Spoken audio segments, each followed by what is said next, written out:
Students, आज हम बेटा ज्योग्राफी का सेकंड लेसन 1M वन्य जीव संसाधन के बारे में पढ़ेंगे। जैसा कि हम जानते हैं कि भारत एक बहुत ही बड़ा भौगोलिक क्षेत्र वाला प्रदेश है, राज्य मतलब देश है, और इसमें बहुत ही ज़्यादा जैव विविधता पाई जाती है। जैव विविधता यानी कि विभिन्न प्रकार के जीव जंतु पाए जाते हैं, विभिन्न प्रकार की वनस्पति पेड़ पौधे पाए जाते हैं। इस तरह से हमारा जो देश है ये विभिन्न बहुत अत्यधिक जैव विविधताओं से भरा हुआ है। मानव और जीवधारी एक जटिल पारिस्थितिक तंत्र का निर्माण करते हैं, यानी कि जो भी प्लांट्स हैं या जो जीव जंतु हैं या जो भी रिसोर्सेज है वो एक दूसरे पर इंटरडिपेंड है, यानी कि निर्भर करते हैं। जैसे कि वायु जिसमें हम सांस लेते हैं, जल जिसे हम पीते हैं, और जो मृदा है अनाज पैदा करती है, इसके बिना हम जीवित नहीं रह सकते। ये सब क्या है? ये सब मिलकर एक पारिस्थितिक तंत्र का निर्माण करते हैं, क्योंकि ये प्राथमिक उत्पादक हैं और जिन पर दूसरे जीव निर्भर करते हैं। अब दूसरी बात इसमें आ जाती है कि भारत में वनस्पति जात और प्राणी जात जो भी मतलब कि भारत में वनस्पति जात और प्राणी जात यानी कि भारत में विभिन्न प्रकार की वनस्पतियां और विभिन्न प्रकार के प्राणी पाए जाते हैं। प्राणी मतलब विभिन्न प्रकार के जीव जंतु पाए जाते हैं, और हमारा जो देश है वो विश्व के समृद्ध देशों में से एक है। यहाँ लगभग 16 लाख उपजातियाँ, ये जो आपका ये है, एक मिनट, भारत में लगभग यहाँ विश्व की 16 लाख जो जैव उपजातियां हैं वो पाई जाती हैं, और विश्व की लगभग 8% संख्या उपजातियों की जो संख्या है वो यहाँ पर निवास करती है। लेकिन हम दैनिक जीवन में इस प्रकार एक दूसरे पर इंटरडिपेंड हैं, या एक दूसरे पर इस तरह एक दूसरे के जीवन में इतना मतलब गुथे हुए हैं कि इसकी हम कद्र नहीं करते, और पर्यावरण के हमारे प्रति जो है हम क्या है, हम ध्यान नहीं देते हैं, जिससे जो आज प्रेजेंट टाइम में बहुत सारे जो जीव जंतु हैं या वनस्पति हैं वो बिल्कुल लुप्त होने के कगार पर या एक संकटग्रस्त जाति में वो आ गए हैं।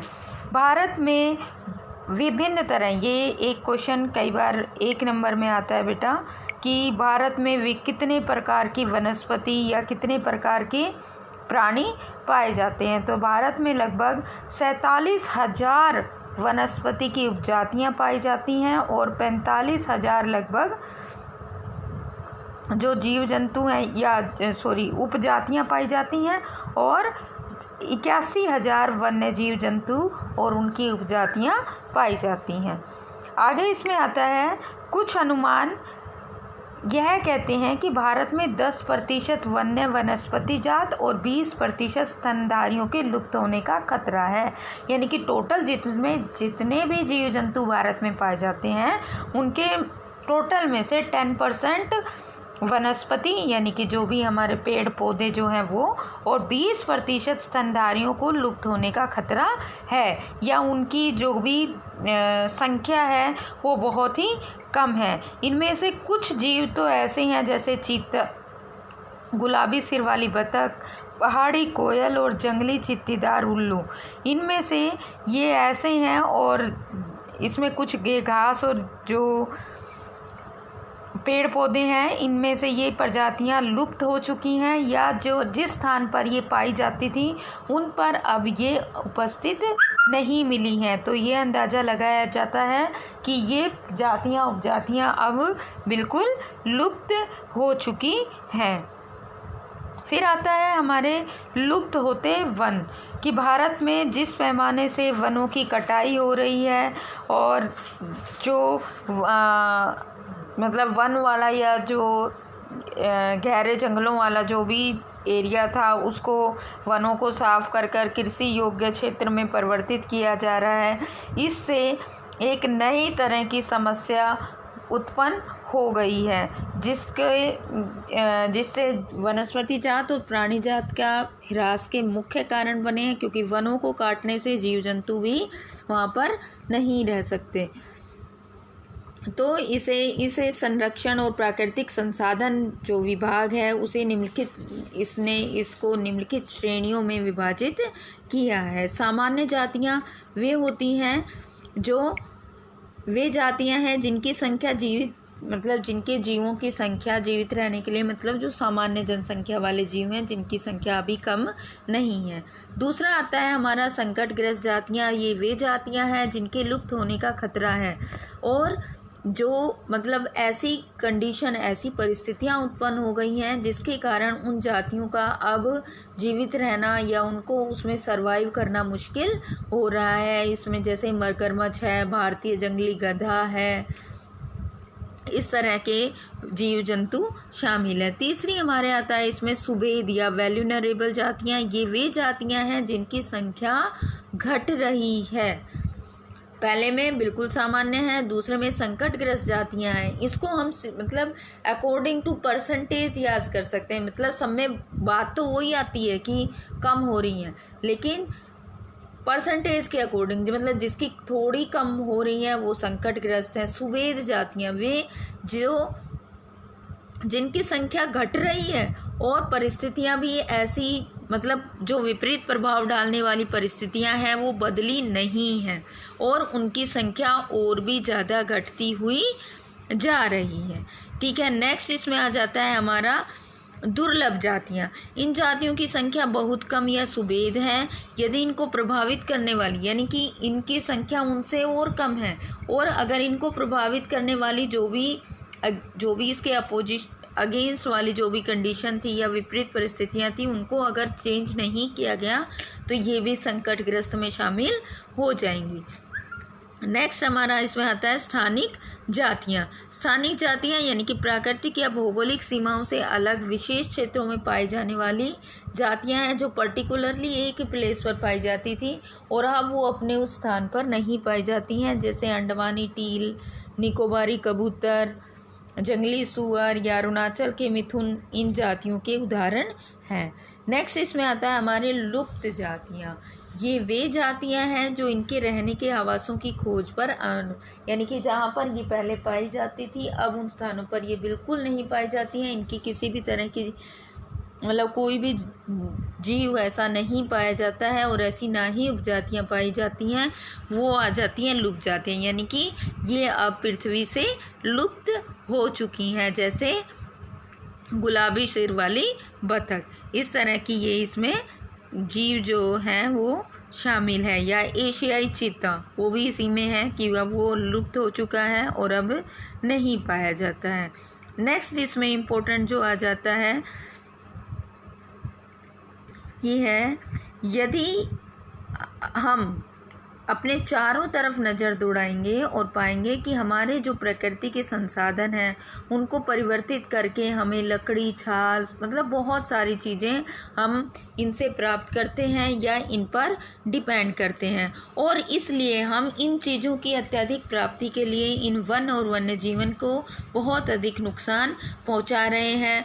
ब्रिटिश काल से ही ये होता आया है कि जैसे पहले रेल लाइनें बिछाई गई, उसके लिए बहुत ज़्यादा वन काटे गए, कृषि क्षेत्र को बढ़ाने के लिए या खनन क्रियाओं के लिए इन सब संसाधनों का अत्यधिक दोहन करने के कारण इस तरह की समस्या आज उत्पन्न हो रही है। एक सर्वे के अकॉर्डिंग 1951 और 1980 के बीच में लगभग 26,000 वर्ग किलोमीटर वन क्षेत्र कृषि भूमि में परिवर्तित किया गया। यानी कि पहले वहाँ पर क्या था, वन थे, और अब उसको किस में परिवर्तित कर लिया गया, कृषि योग्य भूमि में। फिर इसके लिए कुछ हम उपनिवेशी वन नीति को भी दोषी मान सकते हैं, क्योंकि जो अंग्रेज़ थे वो यहाँ के संसाधनों का अत्यधिक दोहन करके ज़्यादा से ज़्यादा अपने जो है प्रॉफिट कमाने के लिए या लाभ कमाने के लिए वो यहाँ के इन संसाधनों का उन्होंने अत्यधिक दोहन किया या ऐसी नीतियाँ नहीं बनाई जिससे उनको संरक्षित किया जा सके। और इसके बाद इसमें आ जाता है कि अब स्वतंत्रता होने के भी इतने वर्षों बाद भी हम इन क्षेत्रों का या इन जातियों उपजातियों या जीव जंतुओं का हम संरक्षण नहीं कर पाए हैं, या क्या वजह रही कि उसके बाद भी इनकी संख्या घटती ही जा रही है।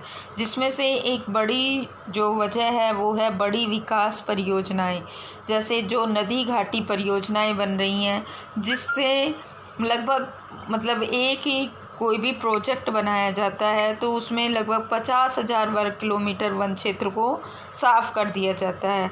जैसे मध्य प्रदेश है, उसमें 4 लाख हेक्टेयर से भी अधिक वन क्षेत्र नर्मदा सागर परियोजना के पूर्ण हो जाने से जलमग्न हो जाएगा।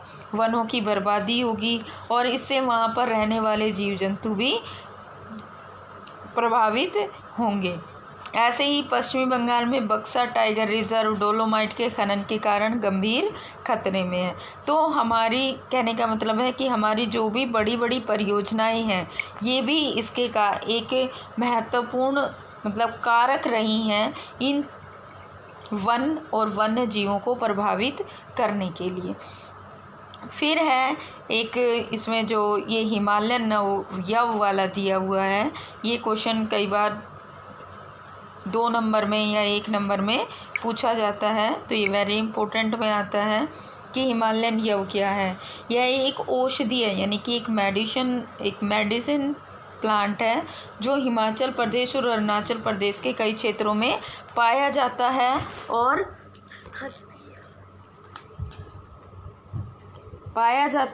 पेड़ की छाल, पत्तियों, टहनियों और जड़ों से टक्सोल नामक रसायन निकलता है। यानी कि इस पेड़ की जो छाल और पत्तियां हैं उनसे टक्सोल नामक रसायन निकलता है और इससे कैंसर के रोगों के उपचार के लिए औषधि बनाई जाती है, जिससे इसका अत्यधिक दोहन हो रहा है, निष्कासन हो रहा है, जिससे इस वनस्पति के खत्म होने का खतरा पैदा हो गया है। क्योंकि इस पेड़ को काट कर इसमें से जो रसायन निकाला जाता है उससे ये पेड़ ज़्यादा संख्या में सूख रहे हैं। तो कई बार 1 नंबर में आ जाता है कि टक्सोल नामक रसायन किस से प्राप्त होता है और उससे कौन सी औषधि बनाई जाती है, किस बीमारी में वो काम आता है। तो इस तरह से ये क्वेश्चन कई बार पूछ लिया जाता है। नेक्स्ट आता है हमारा, भारत में जैव विविधताओं को कम करने वाले कारकों में वन्य जीव के आवास का विनाश, जंगली जानवरों को मारना, आखेटन कि गैदरिंग और पर्यावरणीय प्रदूषण या जो विषाक्तीकरण या जो भी केमिकल्स हैं वो सब इसमें शामिल हैं। आमतौर पर विकासशील देशों में पर्यावरण विनाश का मुख्य दोषी अत्यधिक जनसंख्या को माना जाता है। यद्यपि एक अमेरिकी नागरिक का औसत संसाधन उपभोग इसमें यही कि है एक इतने उस सोमालिया का जो नागरिक है वो इतने % यूज़ करता है और एक अमेरिकन नागरिक इतने % यूज़ करता है। नेक्स्ट जो इसमें इम्पोर्टेंट आता है वो है भारत में वन और वन्य जीवन संरक्षण। वन्य जीवन और वनों में तेज गति से हो रहे ह्रास यानी कि कमी के कारण इनका संरक्षण, इनका कंजर्वेशन बहुत ही आवश्यक हो गया है। लेकिन संरक्षण से पारिस्थितिक विविधता बनी रहती है तथा हमारे जीवन साध्य संसाधन जल, वायु और मृदा बने रहते हैं। इसलिए वन और वन्य जीवों का संरक्षण बहुत ही आवश्यक है। 1960 और 70 के दशक के दौरान पर्यावरण वन्यजीव संरक्षण कार्यक्रम पर बहुत अत्यधिक जोर दिया गया है और 1972 में भारतीय वन्य जीव अधिनियम, ये वेरी इंपॉर्टेंट क्वेश्चन में आता है कि भारतीय वन्य जीवन अधिनियम रक्षण अधिनियम कब लागू किया गया? 1972 में लागू किया गया और इसमें जो भी रक्षित जातियों की सूची प्रकाशित की गई या संकटग्रस्त जातियों के बचाव पर या उनके प्रतिबंध पर कानूनी रक्षण और उनके लिए कानून बनाए गए और ये अधिनियम 1972 में पारित किया गया। इसमें इसके बाद केंद्रीय सरकार व बहुत जो कई राज्य सरकार थी उन्होंने पशु विहार, सेंचुरी, वाइल्ड लाइफ या बायो रिजर्व इस तरह से इन परियोजनाओं पर इन कार्यों पर अत्यधिक जोर दिया। फिर इसमें एक इम्पोर्टेंट आ जाता है बेटा कि बाघ परियोजना, ये भी कई बार 2 नंबर में पूछ लिया जाता है कि उन जो बाघ परियोजना है या जो टाइगर प्रोजेक्ट है वो कब शुरू हुआ। तो जो वन जीव अधिनियम है वो 1972 में शुरू हुआ था और जो बाघ परियोजना है वो 1973 में शुरू हुई थी, क्योंकि जो बाघों की संख्या है वो अनुमानित संख्या यानी कि 55,000 से घटकर सिर्फ 1,827 रह गई थी और इसलिए ये बाघ परियोजना शुरू की गई। और धीरे धीरे अब इस प्रोजेक्ट टाइगर जो है उसकी वजह से यह विश्व की, कई बार 1 नंबर में ये भी पूछा जाता है कि विश्व की बेहतरीन परियोजना कौन सी है, तो उसमें आप प्रोजेक्ट टाइगर का नाम लिखोगे। और ये 1973 में शुरू हुई और इस योजना के शुरू होने के कारण अब जो बाघों की संख्या घटकर 2000 के करीब रह गई थी, अब वो दोबारा से बढ़कर 32,000 वर्ग क्षेत्र में फैले हुए 39 बाघ रिजर्व के कारण 4,000 हो गई है। अब आगे इसमें आता है आपका जो इम्पोर्टेंट है, यदि हम वन और वन्यजीव संसाधनों को संरक्षण करना चाहें तो उनका प्रबंधन, नियंत्रण और विनियमन अपेक्षाकृत कठिन है। भारत में अधिकतर वन और वन्य जीवन तो प्रत्यक्ष रूप से सरकार के अधिकार क्षेत्र में है, लेकिन इनसे इन विभागों के जरिए इस प्रबंधन के क्षेत्र में इसको वर्गीकृत या निम्नलिखित वर्गों में सरकार द्वारा बांटा गया है। पहला इसमें आता है आपका आरक्षित वन। आरक्षित वन वो होते हैं जो देश के आरक्षित वन, देश में ये कई बार 2 नंबर में पूछा जाता है कि आरक्षित वन से आप क्या समझते हैं, आरक्षित वन क्या है। देश में आधे से अधिक वन क्षेत्र आरक्षित वन घोषित किए गए हैं। जहाँ तक वन और वन्य प्राणियों के संरक्षण की बात है, आरक्षित वनों को सर्वाधिक मूल्यवान माना गया है, यानी कि जितने भी हमारे जो वन क्षेत्र हैं उसमें से आधे से अधिक क्या है, आरक्षित घोषित किए गए हैं। रक्षित वो होते हैं जहाँ पर आरक्षित मतलब बिल्कुल रिजर्व, जहाँ पर कोई भी बाहरी एक्टिविटीज़ अलाउड नहीं होती। रक्षित वन, वन विभाग के अनुसार देश के कुल वन क्षेत्र का 1/3 हिस्सा रक्षित है और इसको नष्ट होने से बचाने के लिए इनकी सुरक्षा जो है वो की जाती है। फिर नेक्स्ट इसमें आ जाता है अवर्गीकृत वन, यानी कि जिनका वर्गीकरण नहीं किया गया है और जो बंजर भूमि है, जो सरकार, व्यक्ति और समुदायों के स्वामित्व में होते हैं, वो क्या है, अवर्गीकृत जो वन क्षेत्र हैं उसके अंतर्गत आता है। अब इसमें आगे आ जाता है बेटा हमारा जो इम्पोर्टेंट इसमें आता है कि समुदाय और वन संरक्षण, यानी कि जो हमारे गांव हैं या समुदाय हैं या कम्युनिटीज़ हैं वो किस प्रकार वन संरक्षण में सहयोग दे सकते हैं या किस प्रकार वो, एक आधे ऐसे एग्जाम्पल भी हैं जो इससे में मतलब जो समुदाय जो हैं वो इसमें अपना योगदान दे रहे हैं। जैसे फॉर एग्ज़ाम्पल इसमें आप डिटेल में पढ़ लेना। जैसे फॉर एग्ज़ाम्पल क्या है कि राजस्थान के अलवर ज़िले में 5 गाँव के लोगों ने, यानी कि उन 5 गाँव के लोगों ने 1200 हेक्टेयर वन भूमि को क्या किया है, भैरवदेव डाकव सेंचुरी घोषित किया है, जिसके अपने ही नियम कानून हैं जो शिकार वर्जित करते हैं तथा बाहरी लोगों की घुसपैठ के, यानी कि वहाँ पर सरकार का कोई इंटरफेयर नहीं है। उन 5 गाँव के लोगों ने ही मिलकर उसको भैरवदेव डाकव सेंचुरी डिक्लेयर कर दिया है और वहाँ पर कोई भी इस तरह की एक्टिविटीज़ को उन्होंने बैन कर दिया है, जिससे वहाँ के जो वन हैं उनको नुकसान, पेड़ पौधों को नुकसान पहुँचे। दूसरा हमारा आता है कि जैसे जिस तरह हमारे समुदाय में जो हिंदू समुदाय है उसमें पवित्र पेड़ों के झुरमुट, विविध और दुर्लभ जो जातियां हैं उनको भी विभिन्न तरह के रीति रिवाजों के कारण संरक्षण प्रदान होता है। जैसे हमारे धर्मों में बहुत सारे ऐसे वृक्ष हैं जिनको पवित्र मानकर या देवी देवता का स्वरूप मानकर उनकी पूजा की जाती है, जिससे क्या होता है कि हमारे जो समाज के लोग हैं वो इस तरह के मतलब इन तरह के रीति रिवाजों या इसमें विश्वास करते हैं और उन पेड़ों को नहीं काटते हैं। जैसे हमारे पीपल की पूजा की जाती है, या मुंडा या संथाल जो जनजातियां हैं वो कदम और महुआ के पेड़ों की पूजा करते हैं। उड़ीसा और बिहार की जो जनजातियां हैं वो शादियों के दौरान इमली और आम के पेड़ की पूजा करते हैं, या पीपल या वटवृक्ष की पूजा की जाती है। तो इससे लोग इन जो पेड़ों को पवित्र मानकर इनको नहीं काटते हैं, तो इससे भी जो हमारे समुदाय है वो वन संरक्षण में ज़्यादा से ज़्यादा योगदान दे रहे हैं। एक बहुत सारे जो समाज सुधारक हैं या वन पर्यावरणविद हैं, उन्होंने भी बहुत सारे आंदोलन या दबाव समूह बनाकर इस तरह के कार्यों में योगदान दिया है। जैसे हिमालय के क्षेत्र में प्रसिद्ध चिपको आंदोलन के कई क्षेत्रों में कटाई रोकने में कामयाब रहा था, और इस तरह के जो भी ये संयुक्त वन प्रबंधन या जो रक्षित आरक्षित वन हैं इनके संरक्षण में योगदान देता है। नेक्स्ट इसमें आ जाता है हमारा,